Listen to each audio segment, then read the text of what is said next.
Olá, sétimo ano, vamos lá para mais uma aula, né, de geografia, onde essa aula de hoje a gente vai trabalhar aí sobre a localização geográfica e os aspectos gerais do Brasil, né? Então a gente vai conhecer aí a sua delimitação, a sua localização, entender onde estamos localizados aí no mapa mundi, certo? Então tem um mapa aí mostrando para vocês, né, onde está aí a localização do nosso país.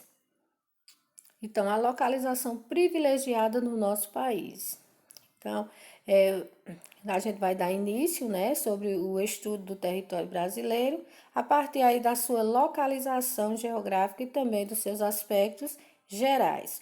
Então, em relação à sua localização, o Brasil ele está localizado, né, inteiramente aí no hemisfério ocidental, ou seja, a oeste do meridiano de Greenwich, e se encontra aí em sua maior parte ao sul da linha do Equador, com predominância aí da faixa climática tropical, né? Apenas o extremo norte do país é cortado aí pela linha do Equador, que passa aí pelos estados do Amazonas, do Pará, do Amapá e de Roraima. O Brasil também ele é cortado mais ao sul pelo Trópico de Capricórnio, que passa, né, aí atravessa aí os estados de Mato Grosso, do Paraná e de São Paulo. Nessa região aí, ao sul do Trópico de Capricórnio, tem-se o clima de transição, que esse clima de transição ele é chamado de subtropical, ou seja, pegando a região sul do país, né, onde vai trazer esse clima subtropical, onde apresenta as baixas temperaturas. Então, tá aí o mapa, né, dessa localização do Brasil, no mapa essa corzinha verde, onde temos aí localizado inteiramente no hemisfério ocidental ou a oeste do meridiano de Greenwich, e a maioria, né, do seu território está localizado no hemisfério sul ou abaixo da linha do Equador, certo? Em relação às placas tectônicas, como está a localização do Brasil em relação aí às placas tectônicas, né? Então, a localização aí do território brasileiro é bem privilegiada. Por quê? Pois há aí possibilidade bem reduzidas, né, de ocorrência de grandes catástrofes naturais, como terremotos, tsunamis, e atividades vulcânicas, porque o Brasil ele está localizado, né, na parte central da placa sul-americana, que está distante das bordas de colisão oeste, né, e de afastamento aí leste, onde normalmente, né, ocorre tremores e também intensa atividade vulcânica. Então, o Brasil ele está localizado em uma posição privilegiada, está na parte central aí da placa sul-americana, certo? Então, ele tem essa grande vantagem aí em relação aos outros países, né? Que muitos sofrem aí com esses grandes problemas naturais, com essas grandes catástrofes aí naturais. Então, o território brasileiro ele é considerado estratégico por possuir, né, um extenso litoral, o que facilita aí o escoamento de produção nacional por via marítima, né? Então, o Brasil ainda tem essa prioridade aí, né, de ter esse extenso litoral. Em relação à sua extensão territorial, né, vamos conhecer um pouco também como é que está a sua extensão territorial. Então, o Brasil ele é o quinto maior país do mundo em extensão territorial e ele é o terceiro do continente americano, né? Em terras contínuas, né, ele ganha aí dos Estados Unidos, que os Estados Unidos é o quarto, né, em extensão territorial. Que se torna aí maior por causa do estado do Alasca e também do arquipélago havaiano. O território brasileiro ele possui uma extensão de 8.515.759,090 quilômetros quadrados de extensão, ocupando aí 47,3% do continente sul-americano, ok? Então tá aí o mapa mostrando, né, os 5 países mais extensos do mundo. Em primeiro lugar vem a Rússia, depois Canadá, China, Estados Unidos e o Brasil, certo? Em relação aos fusos horários, como está aí distribuído os fusos horários do Brasil?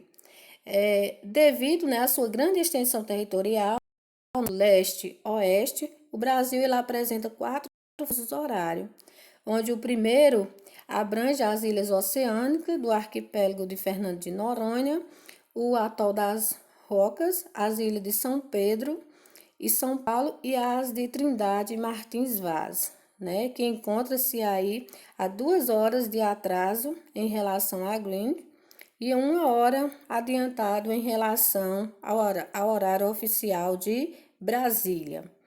O segundo fuso é onde está localizado Brasília, né? Possui 3 horas de atraso em relação a Greenwich e abrange aí a maior parte do território brasileiro, né? As regiões Sul, Sudeste e Nordeste, além dos estados de Goiás, Tocantins, do Pará, do Amapá e do Distrito Federal, né? Então, o segundo fuso horário abrange aí a maior quantidade de estados do Brasil, né? Sabendo-se que Brasília está localizado nesse segundo fuso horário. E o terceiro fuso horário, ele engloba, né, os estados de Roraima, de Rondônia, de Mato Grosso e do Mato Grosso do Sul, e quase todo o estado do Amazonas. Ele apresenta 4 horas de atraso em relação ao fuso horário de Greenwich, né, meridiano de Greenwich, e 1 hora a menos em relação ao horário oficial de Brasília. Já o quarto fuso horário, ele apresenta 5 horas de atraso em relação a Greenwich e 2 horas em relação a Brasília. Abrange apenas o estado do Acre, né? E uma pequena porção do estado do Amazonas, né? Então, somente por completo o estado do Acre, né, está localizado aí no quarto fuso horário, onde possui aí 2 horas de atraso em relação ao horário de Brasília. Então, por exemplo, se em Brasília são 10 horas, lá no Acre vai ser o quê? 8 horas, né? Então, tá aí essa diferença, esse atraso de 2 horas. Temos aqui os pontos extremos do Brasil, né? Cada um dos pontos extremos se destacando aí no mapa. Então, o território brasileiro, ele é, em sua maior parte, né, composto por terrenos antigos e também bastante erodidos. Por isso, o seu relevo ele é considerado modesto, né? Onde o ponto culminante do Brasil é o Pico da Neblina, com 2.995,3 metros de altitude. Ele se encontra aí na região norte. Os extremos brasileiros, né, norte, sul, leste e oeste, também merecem a nossa atenção, onde aí temos cada um, né, dos pontos extremos. Ao norte, a gente vai ter aí na fronteira com a Guiana, temos a nascente do rio Ailã, né, que no Monte Caburaí, no estado de Roraima. Ao sul, temos o Arroio Chuí, no Rio Grande do Sul, na fronteira com o Uruguai. O extremo leste continental se encontra no estado da Paraíba, na ponta dos Seixas, né? E a oeste está na nascente do rio Moa, no Acre. Então, observando o mapa aí, a gente percebe, né, onde está localizado cada um desses pontos extremos. No norte temos nascente do rio Ailã, em Roraima. No sul temos o Arroio Chuí, no Rio Grande do Sul. No leste temos Ponta dos Seixas, na Paraíba. E a oeste temos nascente do rio Moa, né, no Acre. Então, tá aí os 4 pontos extremos brasileiros. Em relação à expansão do capitalismo, como se deu essa expansão do capitalismo, certo? Então, vamos entender um pouco como se deu, o que favoreceu essa expansão. Então, a descoberta do continente americano pelos europeus simbolizou aí a expansão do capitalismo. Por quê? Porque a primeira fase do sistema capitalista foi marcada pela geração de riqueza por meio aí das relações comerciais, no sistema econômico chamado de mercantilismo, ou seja, a troca de mercadorias, né, as relações comerciais aí, conhecido como mercantilismo. Teve também aí, né, acabou sendo dominado, né, pelos árabes, as quais cobravam impostos ao longo da travessia. Então, além disso, havia alto risco de pilhagem. O que era essa pilhagem? Pilhagem era um termo antigo utilizado aí para caracterizar um saco, furto ou roubo, né? Então, tinha esse nome aí, pilhagem, para referir-se aí a furto, a roubo, né? Que existia aí nesse período de mercantilismo, que eram as relações comerciais.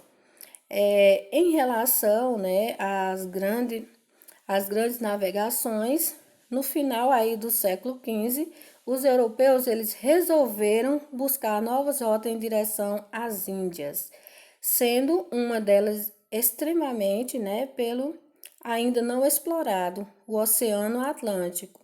Então, tal iniciativa deu início à fase das grandes navegações, que foi o período de vasta expansão comercial, né, e início da dominação e do extermínio de vários povos nativos por parte dos conquistadores.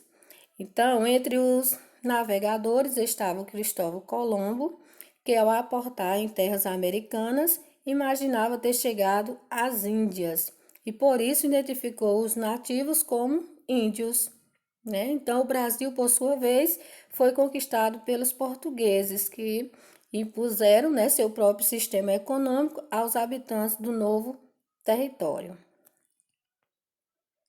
Aqui temos Terra Brasilis. Por que Terra Brasilis? Porque inicialmente o território brasileiro recebeu vários nomes, né, dos portugueses que aqui chegaram em 22 de abril de 1500, liderados aí por Pedro Alves Cabral, né, Monte Pascoal, Ilha de Vera Cruz, Terra de Santa Cruz, Cabralha, entre outros, né, foram os nomes dados aí ao território que hoje é chamado de Brasil.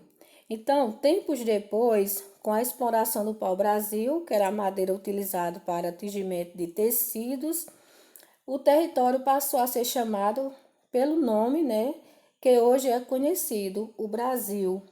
Então, os mapas que representavam essa descoberta usavam o nome Terra Brasilis para intitular as terras que hoje habitamos, né? Então, as terras que hoje habitamos é chamado aí de Terra Brasilis, por ter recebido vários nomes aí até chegar ao nome oficial Brasil. Então, ao chegarem ao atual território brasileiro, os portugueses se depararam com povos completamente diferentes dos europeus.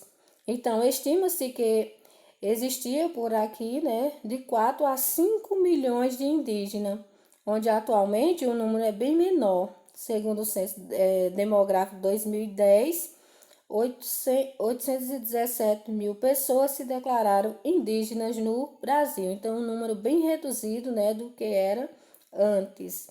Então, nosso processo de formação territorial foi marcado aí pela colonização de exploração. E o que era essa colonização de exploração?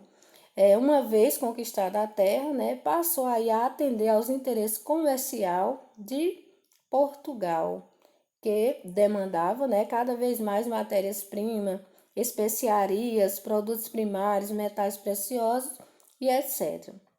Então, todos esses bens, eles saíam das nossas terras e enriqueciam o Império Português. Então, o território brasileiro ele passou a ser uma colônia de exploração, onde Portugal, né, explorava os recursos daqui e levava para o seu território. Aqui eu tenho choque entre dois povos, né? Quais foram esses dois povos? Os europeus, né, os portugueses e os índios que aqui habitavam. Então, muitas ideias equivocadas, né, sobre os povos indígenas foram alimentadas aí com o passar do tempo. Como, por exemplo, a de que eles são preguiçosos e não gostavam de trabalhar. Então, essa especulação, ela remonta aí ao século 16, época do colonialismo, quando a implantação, né, do cultivo da cana-de-açúcar, os portugueses lhe impuseram o trabalho escravo e não tiveram sucesso. Então, isso aconteceu pelo fato de os indígenas se negarem, né, a trabalhar como escravos. Por esse motivo, muitos foram mortos brutalmente. Então, o contato com os povos europeus provocou a proliferação de inúmeras doenças aí entre os indígenas, como por exemplo a gripe, o que dizimou aldeias inteiras e facilitou a conquista, né? Então os povos indígenas, eles se diferenciavam completamente dos europeus. Entre os nativos não havia a propriedade privada da terra, pois esta pertencia à coletividade, né? Somente os instrumentos de caça, de coleta e de trabalho eram individuais. O alimento ele era dividido por todos, ninguém passava fome na aldeia. O trabalho era dividido por gênero, homem e mulher, e por idade. As mulheres assumiam as responsabilidades do cultivo da terra, do cuidado com os animais e as crianças e o preparo da comida. Os homens eram responsáveis pela caça, pesca, proteção da comunidade e a abertura da mata para o cultivo. E a terra não era vista como fonte de exploração de riqueza pelas tribos indígenas, né? E a natureza ela é tida como uma divindade que garantia todo o suprimento da tribo. Na visão europeia, né, a terra era fonte de riqueza e devia ser explorada para gerar o acúmulo de alimentos. Então, por conta dos contrastes entre as formas de ocupação e organização especial estabelecida, pelas tribos indígenas e pelo modo capitalista europeu, houve aí conflito entre os dois povos. Os portugueses aproveitaram a oportunidade aí para produzir mais mercadorias, atendendo ao mercado europeu. Então, para isso, eles não mediram esforços de promover a dominação das terras ocupadas aí pelas tribos indígenas. Então, esse choque entre dois povos, né? Vimos aí as diferenças, né, que havia entre os portugueses e os indígenas. Os indígenas usavam a terra somente para suas necessidades, somente para sobreviverem, né? Já os europeus não, eles usavam a terra para enriquecer-se cada vez mais. Então, quando houve esse contato entre esses dois povos, né, os indígenas foram muitos brutalmente mortos, outros foram contaminados, né, por doenças trazidas pelos europeus. Então, houve aí uma grande redução em relação à quantidade de nativos que residia aí em nosso território. Gente, sobre esse conteúdo, ficamos por aqui, né? Espero que tenham entendido e até a próxima aula.